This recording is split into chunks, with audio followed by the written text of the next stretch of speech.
Coming up today, using a blocking tactic rarely seen in Korean politics, the main opposition party is continuing to hold up a vote on the passage of a controversial anti-terrorism bill.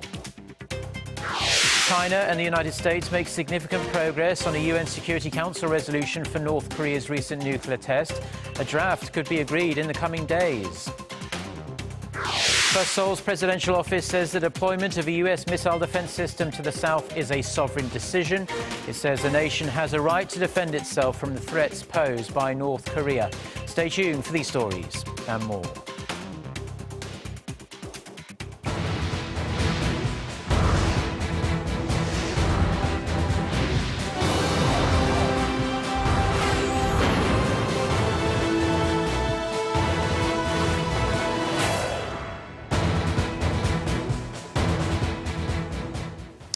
Hello, it's noon on Wednesday, the 24th of February. You're tuned in to our midday newscast here on Arirang TV. Thank you ever so much for joining us. I'm Mark Broom.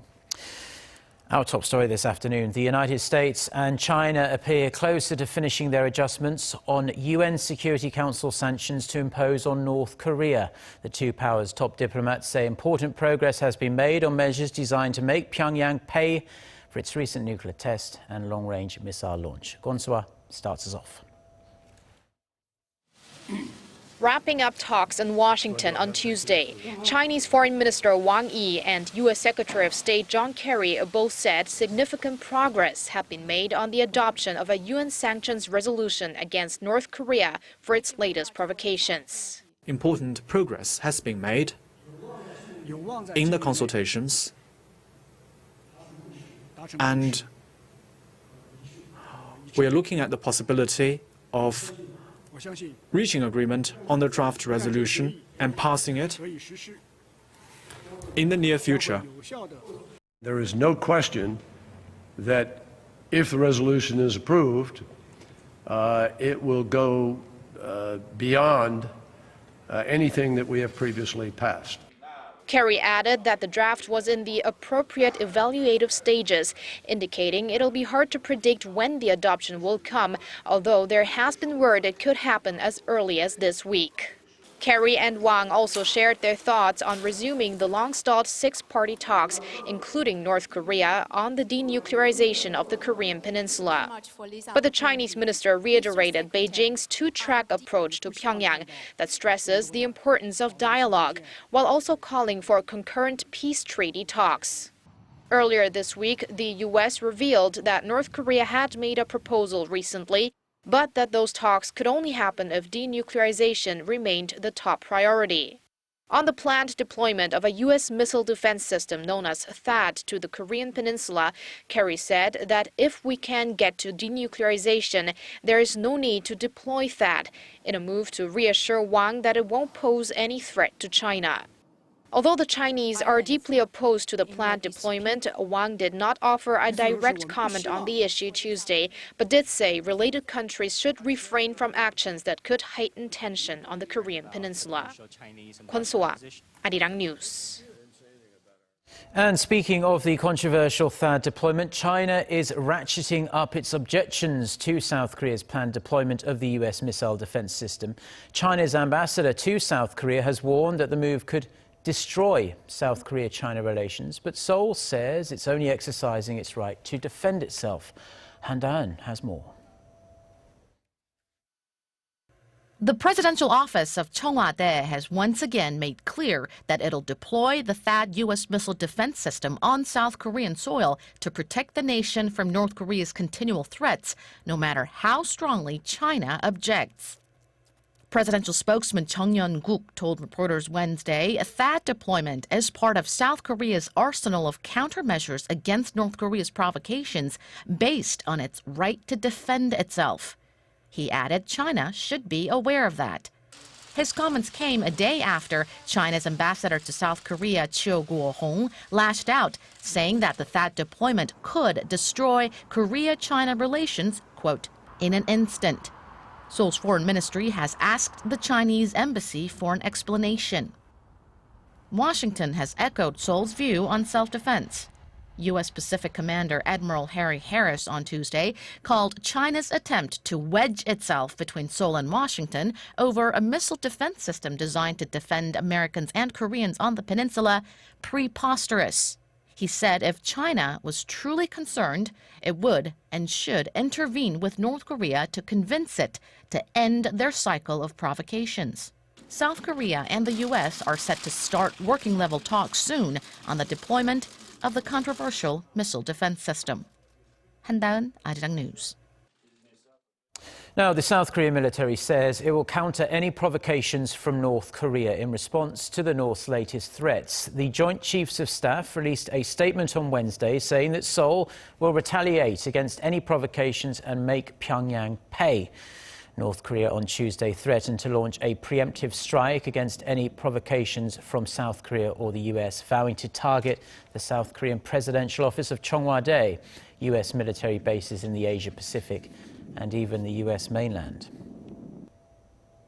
President Park Geun-hye enters her fourth year in office on Thursday. To mark the occasion, we are broadcasting a series of reports this week about her successes and failures and look at what might be in store going forward. Third in our series of 5 reports is the President's handling of security and defense-related matters. Kim Hyun-bin reports. Since the start of her term in office, President Park has had to handle a continuous stream of threats from North Korea. The most recent being Pyongyang's 4th nuclear test, its firing of a long-range missile, and the planting of landmines in the demilitarized zone that badly injured 2 South Korean soldiers. Some analysts say the president's handling of these tense incidents has left a strong impression. The Park administration has always responded sternly to North Korea's provocations, diffusing further escalation, even getting close to an apology from the North for last August's mine.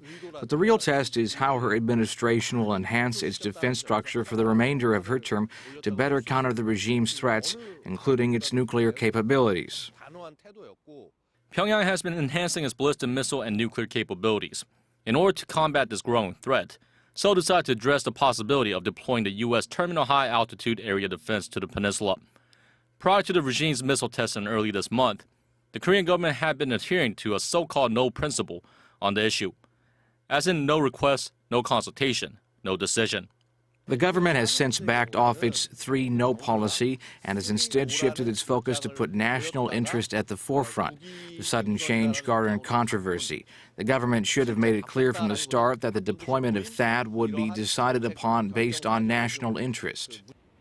With an unpredictable neighbor looming just north of the border, there are many issues and tasks President Park needs to address during the remainder of her time in office. We need to be able to promptly respond to any forms of provocation from the North and adapt our strategy, equipment, and systems. Our military needs to strongly back up the government's North Korea policy and try to change the regime's views while strongly countering any threats. Kim Hyun-bin, Arirang News. Now, on the domestic political front, lawmakers from Korea's main opposition party are continuing with a filibuster they launched last night to block a long-stalled anti-terrorism bill. For more, we go over to our Shin Se-min, who is standing by on the line at the National Assembly for us. So, Se-min, the party's representatives are still going strong. Yes, Mark, it's 17 hours and still counting. That's how long the filibuster that started at 7 p.m. Tuesday evening has been going on. Representative Kim Kwang-jin of the main opposition Minju Party of Korea was the first to take the floor, and he's since yielded it to the third speaker from the party, Eun Soo-mi, who is currently taking the stage. She's been speaking for a little less than 10 hours now, outdoing Vermont Senator Bernie Sanders' 8-hour, 37-minute-long filibuster in the U.S. Congress back in 2010. The marathon filibuster session, rarely seen at the National Assembly, was initiated by the Minju Party to block passage of a pending counterterrorism bill after Assembly Speaker Cheong Wa Dae moved to call a vote on the legislation. Lawmakers from the minor opposition People's Party and the Justice Party are also preparing to join their Minju Party counterparts later on. Civic groups have also been holding a demonstration outside the parliament since late last night in solidarity with the lawmakers. Now, at the center of all this is the counterterrorism bill. The opposition party is concerned that the bill will give the National Intelligence Service the power to conduct surveillance on citizens. The ruling Saenuri Party and the president, however, say that the bill will better protect the public and the nation amid the growing threats from North Korea and international terrorism organizations. And Semin, what effect will this filibuster have on the recent agreement struck between the rival parties to redraw Korea's electoral map? Lawmakers were scheduled to vote on that bill on Friday, but can that still go forward while this filibuster is in progress? No, it cannot. For now, the Minjo Party has vowed to continue its filibuster until the end of the current extraordinary session on March 10th. After that, the counterterrorism bill will become invalid, but if the filibuster ends before then, the bill will automatically be put up for a vote. Now, just this morning during its regular meeting, the Minjo Party floor leader Lee Jong-gol said that his party will do all it can to block the counterterrorism bill, but also said it will resolve the situation, leaving room for the unexpected.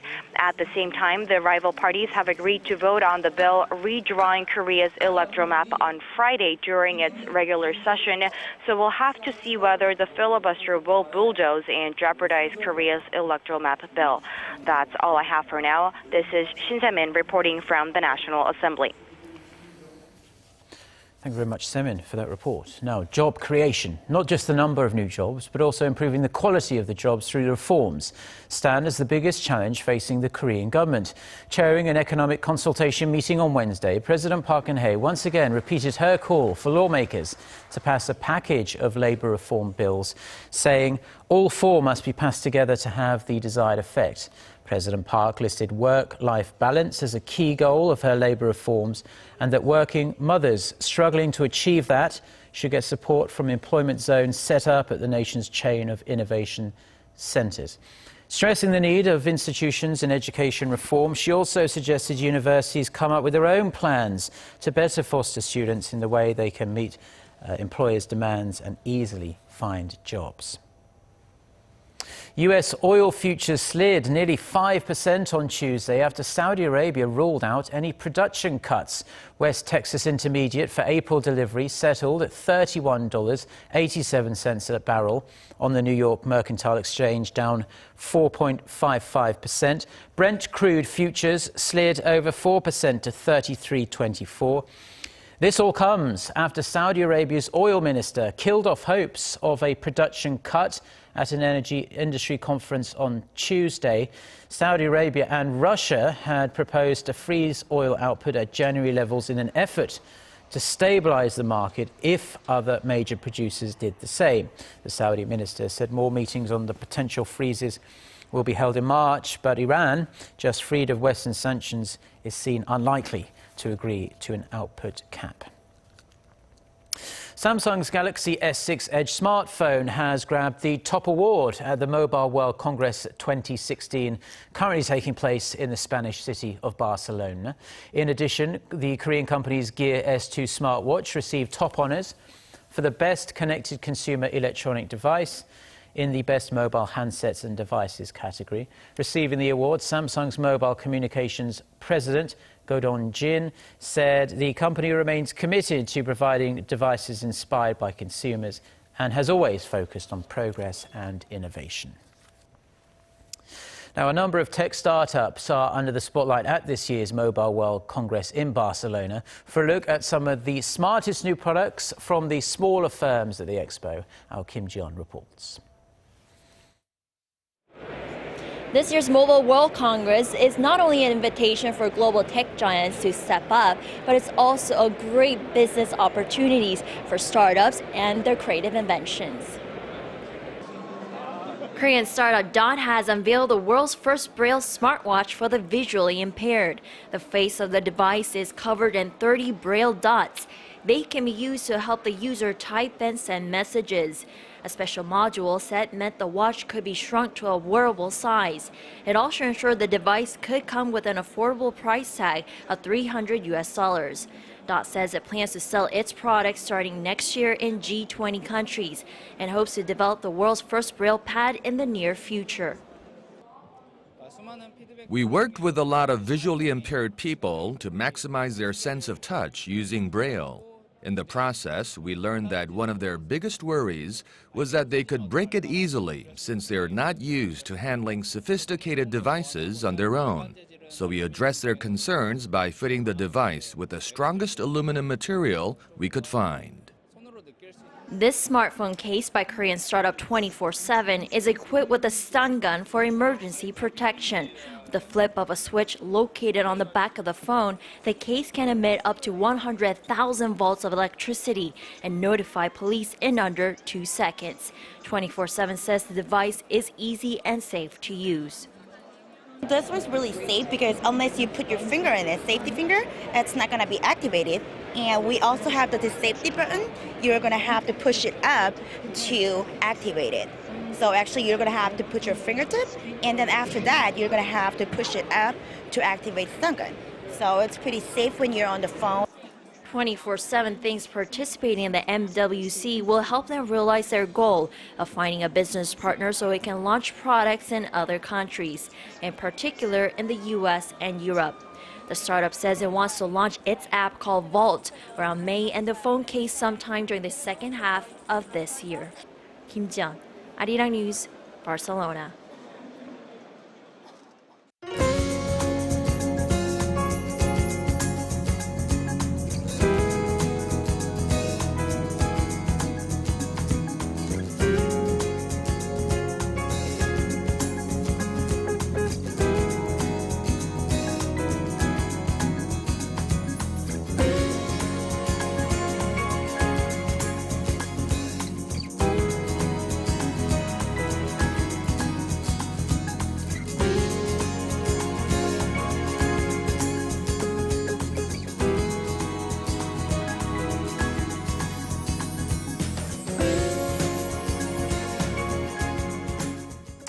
Well, those are stories we've been following on this Wednesday afternoon here in Seoul. For more of the latest, don't forget to check out the website arirang.com/news. We also have a smartphone application. You can find it by searching for Arirang TV in the usual places.